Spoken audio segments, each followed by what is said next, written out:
एक बार फिर से बोल दीजिए।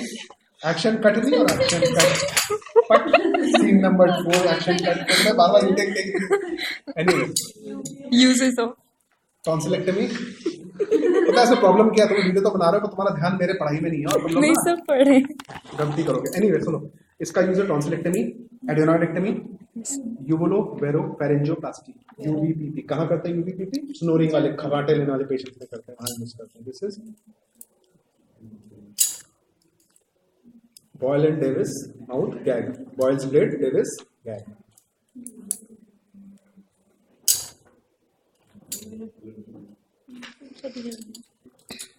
तो और इसको होल्ड करने के लिए है ड्रैपेंस बाइपॉड और इसको होल्ड करने के लिए मैगरेंस प्लेट। ठीक है, ये तो सब पहचान जाओगे, कोई इसमें कोई डाउट नहीं है सब। और कहाँ का यूज कर सकते हो इसको आप? बेसिकली ओरोफेरेंजियल ट्यूमर्स रिमूव करने के, बिनाइन लीजन्स, ओरोफेरेंजियल ट्यूमर्स, वो सब आप रिमूव कर सकते हो इससे। ठीक है, OSMF की सर्जरी करो तब भी यूज कर सकते हो, ओरल सबम्यूकस फाइब्रोसिस। हालांकि उसमें मुंह खुलता नहीं है, but you can use this also. This is a mouth type of mouth gag. और भी टाइप के माउथ गैग होते हैं हमारे पास, ये जेनिन्स माउथ गैग होता है, डॉयंस माउथ गैग होता है, ये हमारे पास है नहीं, बट इनके अलग अलग यूजेस हैं। ठीक है, अगर और टाइप के माउथ गैग पूछा, और कौन कौन से टाइप के माउथ गैग तुम जानते हो? This is Boyle Davis, Jennings and Doyen's, हमारी बुक में दिए हुए हैं वो। ठीक है, ईडेंटोटिस पेशेंट में आई थिंक डॉयंस यूज करते हैं, वो वायर वाला होता है। अगर सिंगल साइड में सर्जरी करनी हो, एक साइड का मैंडिबल निकालना, तो डॉयंस वाला यूज करते हैं। So other type of mouth gag, this is used in tonsillectomy, adenoidectomy. तो ये आपने टॉन्स मुंह खोल लिया पेशेंट को, आप देख, अब आप क्या करोगे? अब आप पहले एडिनोइडेक्टमी करोगे। कैसे करोगे एडिनोइडेक्टमी? इसको आप ऐसे खोलेंगे और उसके बाद जो भी इंटरट्रेकियल ट्यूब है उसको पैक करोगे इससे। पैक करोगे मतलब रिबन गॉज से पैक करोगे। क्यों पैक करोगे? Blood aspirate. ठीक है, तो that becomes packing of the oropharynx. उसके बाद एडिनोइडेक्टमी करोगे। ठीक है, एडिनोइडेक्टमी कैसे करते हैं? इससे करते हैं। What is this? Curette Saint Clair Thomson's adenoid curette. As I said कि नाम सबके बड़े बड़े हैं, तो नाम भी याद पूरे। अच्छा, जो भी इंस्ट्रूमेंट के नाम हो उनको नाम के साथ बोलना है। पैराबूज एलिवेटर, सिर्फ एलिवेटर नहीं बोलना। Saint Clair Thomson's adenoid curette with guard. With guard. ठीक है, विद गार्ड और केज क्यों काम में आता है? ताकि आप उससे शेव ऑफ करोगे तो एडिनोइड इधर उधर बिखर जाएंगे, बिखरे ना इसमें आ जाए, तो इसलिए you use Saint Clair Thomson's adenoid curette. ठीक है, इसको इसका एल शेप्ड है। क्यों? क्योंकि it's a blind procedure. Adenoidectomy आप कैसे करते हो? सॉफ्ट पैलेट के पीछे जाकर स्वीप स्वीप, बेसिकली इसको एंगेज करते हो और स्वीप करते हो। पोजीशन पेशेंट की क्या होती है? रोजेस नहीं होती है। इसमें आप गर्दन को फ्लेक्स करते हो। रोजेस रखोगे तो आप पीछे सर्वाइकल वर्टेब्रा को डैमेज कर दोगे, ग्रिसर सिंड्रोम होता है इससे। ठीक है, तो this is Saint Clair Thomson's adenoidectomy curette with guard. तो इससे आपने एडिनोइड्स को एंगेज किया। मतलब पहले तो आप फिंगर से फील करते हो, एडिनोइड्स को सेंटर में लाते हो। सब लाइन कुछ दिखता नहीं क्योंकि पैलेट सामने है। Then you pass it and then you sweep. तो इसमें एडिनोइड आते हैं, give it to assistant, he will clean it and give it to you. Then sweep laterally, दोनों तरफ। ज्यादा लैटरली स्वीप नहीं करना, क्या हो जाएगा? इसको डैमेज कर दो, यूस्टेशन ट्यूब की ओपनिंग को ब्लॉक कर दो। ओपनिंग, स्टेशन ट्यूब की ओपनिंग को डैमेज कर दो, जिससे उस पेशेंट को परमानेंट हो जाएगा।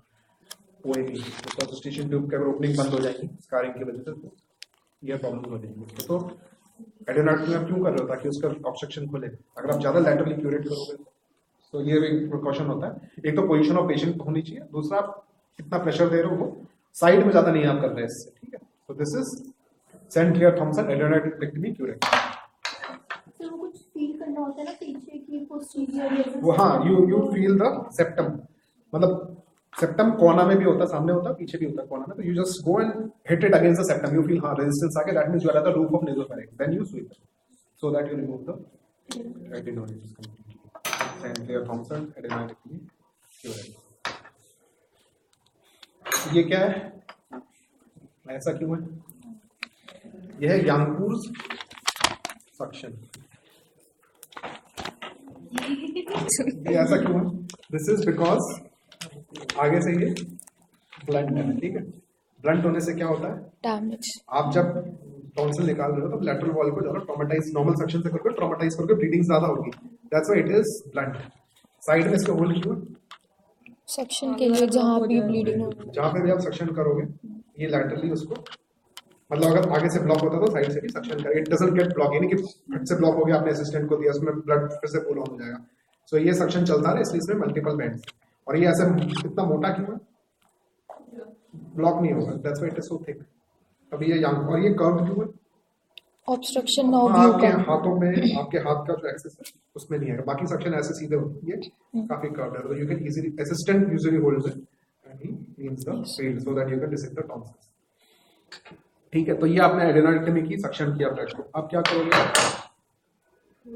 बुक आ गई मेरी फोर्सेप्स टॉन्सिल होल्डिंग वाली, निकाली नहीं मैंने? अरे वापस रख दीजिए ये नहीं नहीं, ये नहीं, टॉन्सिल पकड़ूंगा ना मैं, जो बड़ी what is this? Tonsil holding Dennis Browne tonsil holding forceps. ठीक है, इससे क्या करते हो?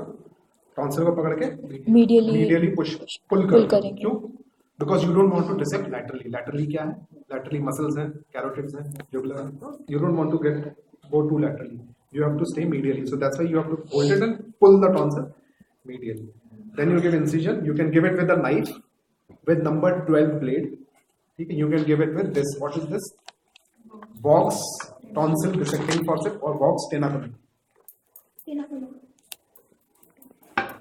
Vox tonsil dissecting forceps, simple नाम है, Vox के नाम का है, Vox tonsil dissecting forceps।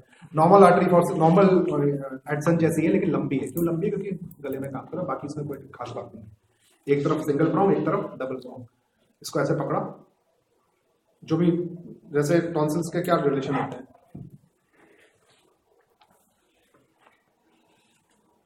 ये आगे क्या होता है, ये क्या होता है, ये एंटीरियर पिलर है। ठीक है, एंटीरियर पिलर फिर टॉन्सिल, ठीक है, एंटीरियर पिलर और टॉन्सिल के बीच में एक ओवरलाइंग म्यूकोसा होता है ऐसे, तो यहाँ पे ग्रूव सा बनता है। So what you have to do is, इधर फोकस करो, you are supposed to pull it medially, ठीक है, एंड देन इस सिंगल प्रोंग से आप इसमें इंसिजन देते हो, या फिर आप नाइफ से भी इंसिजन दे सकते हो। So this is used to make the incision as well as dissect, tonsil dissecting forceps. इससे आप दोनों काम कर सकते हो, इससे आप चाहे तो पुल करके इंसिजन देके यू डिसेक्ट द टॉन्सिल, और you just give the incision and use other instrument। वो आ गया एक इंस्ट्रूमेंट और ये ये दूसरा इंस्ट्रूमेंट है। तो this is nothing but tonsil holding forceps. ठीक है, अब देखो what is this? Tonsillar dissector and anterior pillar retractor. ये भी क्या डेनिस ब्राउन के नाम है, Mollison's tonsillar dissector anterior pillar retractor. ठीक है, दोनों साइड है, एक हुक जैसी है to pull the pillar, anterior pillar को आगे पुल करने की। ठीक है, ये बाद में यूज होती है, पहला ये वाला स्टेप यूज होता है। इसमें आप क्या करते हैं, या तो आप इससे डिसेक्ट करो, एक बार आपने म्यूकोसल इंसिजन दे दिया, you have entered the loose areolar tissue वाला प्लेन में घुस गया, टॉन्सिल और कैप्सूल बीच में जो प्लेन होता है। After that you dissect it with this and, नहीं ब्लंट होता है, this is not sharp. Sharp करोगे तो टॉन्सिल में ट्रॉमा होगा, बट ब्लीडिंग हो जाएगी, तो ब्लंट है। So you dissect it, you hold the tonsil, pull it medially and dissect. ठीक है, in that plane loose areolar tissue plane होता है, that is the only plane. Medially करोगे तो टॉन्सिल सब्सटेंस में घुसोगे, लैटरली करोगे तो मसल में घुसोगे। इन एनी केस अगर आप मीडियली ज्यादा करोगे तो टॉन्सिलर टिश्यू रह जाएगा, और लैटरली ज्यादा करोगे तो अननेसेसरी ट्रॉमा होगा, अननेसेसरी ब्लीडिंग, मसल में ट्रॉमा। तो you have to identify that plane and then dissect in that plane. ठीक है, चिल्ड्रंस में आराम से मिलता है, एडल्ट्स में मुश्किल से मिलता है, fibrotic tonsil. So you dissect it, hold the upper pole and dissect it till the lower pole.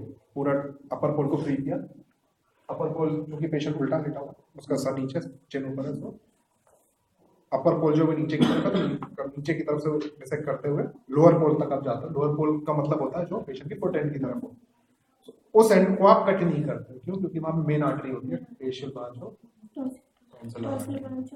Tonsillar branch of facial artery. Yes, so उसको आप सीधा कट नहीं करोगे, उसमें क्या करोगे, you will use this. What is this? Eves tonsillar snare. ठीक है, फिर से आप टॉन्सिल को मतलब ब्लड सक करोगे, इसके थ्रू इसके थ्रू टॉन्सिल, इसके थ्रू डेनिस ब्राउन को पास करोगे ऐसे, टॉन्सिल को ऐसे पकड़ोगे, इसको नीचे तक ले जाओगे और catch the lower pole and then 3 action होंगे इसके, कैच, क्लैम्प, क्रश, नहीं कैच, क्रश, कट, ठीक है, कैच, क्रश या क्लैम्प, क्रश, कट ऐसे भी बोल सकते हो। एक से आपने सिर्फ कैच किया है जस्ट, दूसरे एक्शन में कट, क्रश किया, फिर कट किया, ये 3 एक्शन से काटता है। ये क्यों इंपॉर्टेंट है 3 एक्शन? जिससे कि blood क्योंकि आर्टरी स्पैज़म में चली जाएगी and you will not have, that's why ये इसका इसके प्रीरिक्विजिट क्या है कि इसका ताल होता है, ठीक है। तो you do catch, crush, cut, ये सेक्शन से आप टॉन्सिल बाहर करते। अब एक काम तो हो गया, टॉन्सिल का मेन प्रॉब्लम क्या होती है? ब्लीडिंग। वो कैसे रोकोगे आप? पैकिंग एड्रेनलिन लगा दीजिए। उसमें आप नहीं पैकिंग वैकिंग तो आप करते ही हो क्या, you pack the fossa, wait for patience, bleeding and clotting time, 5 minute 10 minute 5 minute 6 minute जितना भी ब्लीडिंग टाइम क्लॉटिंग टाइम तक आपको वेट करना है, पैक करना है, बैठो आराम से वेट करो, that is the best modality, you wait, then remove the pack after 5 to 6 minutes and see if there is any bleeding. If there is no bleeding, you again repack it and release the mouth gag. इससे क्या होगा? Muscles loose हो जाएंगे, ठीक है। Then again wait for 5 minutes and then open and remove the bags. No bleeding, hand it over to anesthetics. लेकिन by chance पहले या दूसरे स्टेप में कहीं में ब्लीडिंग है तो आप क्या करोगे? वेसोकॉन्स्ट्रिक्टर्स या एड्रेनलिन नहीं, वेसोकॉन्स्ट्रिक्टर एड्रेनलिन, वेसोकॉन्स्ट्रिक्टर एड्रेनलिन आप यूज करने का डिसएडवांटेज है कि उनका इफेक्ट वेयर ऑफ होते हैं, पेशेंट फिर से ब्लीड करता है, रिएक्शनरी ब्लीडिंग जिसको बोलते हैं। If you see a bleeding point as spurter, थोड़ी बहुत ooze है तो उसमें आप पैक करके रखोगे, बंद हो जाएगी। लेकिन if it's arterial bleed, you will have to catch it. Arterial bleed में ऐसे ब्लीडिंग होगी, मतलब फॉसा फट बढ़ने लगेगा, उस केस में आप क्या करोगे? उसमें you have to identify the bleeder and cauterize, उसमें हम ये यूज करते हैं। उसमें क्या यूज होता है? This is anterior pillar retractor, anterior pillar को पकड़ा, रिट्रैक्ट किया, उसके बाद सक्शन किया वहां पे, उसके बाद आपने देखा ब्लीडर, उसके बाद आप दो फॉर्सेप यूज करो, first intention and second intention, ठीक है। This is Birkett's, this is Negus, curve वाली निगस है और ये शेप वाली Birkett's. So what you do is,